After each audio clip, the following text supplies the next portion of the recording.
What's going on, guys? Thanks for watching this video. This is my hate video for my 10th gen Honda Accord 2018 LX. These are 5 things that I quote-unquote hate about this vehicle. So of course I don't actually hate this vehicle, you know, it's just one of those things to point out what I like and don't like. And hopefully you watched my love video before you watch this one. If not, go back and check that one out. And with that, we'll cut into the 5 things I hate. Just to quickly recap, I've owned this 10th generation Honda Accord LX for over a year, and I've already racked up over 30,000 miles. I'm the second owner of this car, and I bought it with only 3,000 miles on the odometer. So here are 5 things I hate about my 10th gen Honda Accord. Number 5, the electronic parking brake.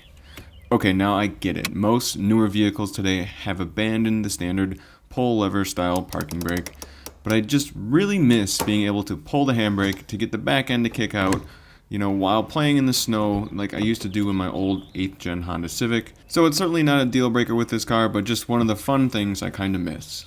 Number 4, no blind spot monitoring.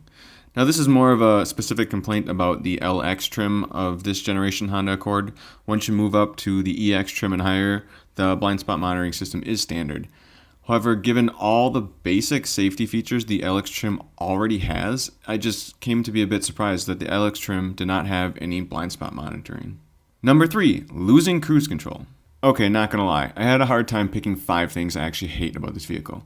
And while researching this video, I even found a solution to one of the things that was gonna be a hate item, and that was this, losing the cruise control. But I'm deciding to leave this in as a hate item, so hopefully other people watching this video will know that there is a solution if they also run into this issue. And this is probably mostly a cold weather climate issue, but I found if the adaptive cruise control sensor in the front of the vehicle gets blocked by snow and ice, your cruise control just doesn't work at all. And, you know, don't get me wrong, I'm aware that, you know, using your cruise control in bad weather is not advisable anyways. But even after the roads clear up, if there's still stuff, you know, stuck on the front of that sensor and you try to use your cruise control, your cruise just won't work. But luckily, as I did research for this video, I did find out that you can simply turn off the adaptive cruise control by holding the adaptive cruise control follow distance button on the steering wheel. Holding this button down allows you to turn on and off the adaptive cruise control. So once next winter rolls around, it will be nice for me to know that I have this feature available if the adaptive cruise control sensor gets blocked. Number 2, false low tire pressure. So I'm not sure if it's just me on this one, but I would say on average once a month, my low tire pressure light would come on. And I would check all the tire pressures and they would be fine. So I'd recalibrate my tire pressure sensor, and then almost without fail, the light would come on again a couple days later. So I would recalibrate once more, and then the light would finally stay off. So yeah, let's just say I always plan to recalibrate it twice every time the light comes on, and then I know if it comes on a third time within a couple days, I actually do have an issue. But of course, anytime a low tire pressure light does come on, it's always a good idea to simply check your tire pressure and make sure everything's good. But I just did find this rather annoying, not only that it would falsely come on, but also that it just wouldn't recalibrate properly, or it would just make me recalibrate it twice to set it back to normal. And number 1, the dash rattle.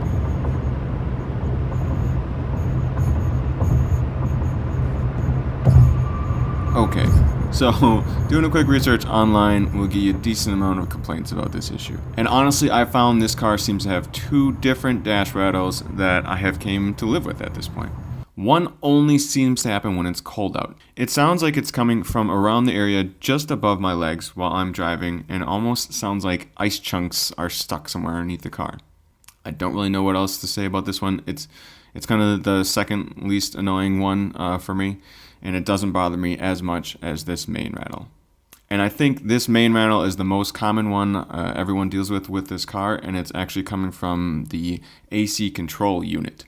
Now, I've heard other people say a heads-up display was causing a rattle in their vehicles too, but of course, being the LX trim, I do not have a heads-up display here. So this AC control rattle is mainly noticed at high speeds on a consistently bumpy road.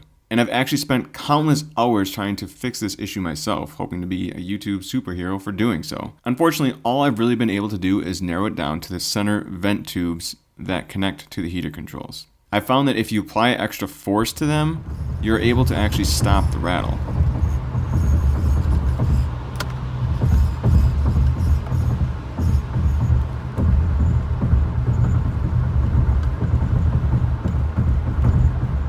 However, I have not found a way to actually fix this without just using your hand to apply that force. From my understanding, if you take it to a shop and they know it's this, they will actually have to take out the heater control unit to get to whatever that rattle actually is.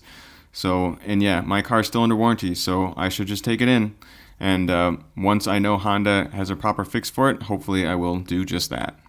So that's it, guys. That is the 5 things I hate about my 10th gen Honda Accord LX. Hopefully you found some use in this video. Hopefully it was mildly entertaining. If you haven't already watched the love video, be sure to check that out as well. And comment below with whatever you love or hate about your 10th gen Honda Accord. And as always, thanks so much for watching.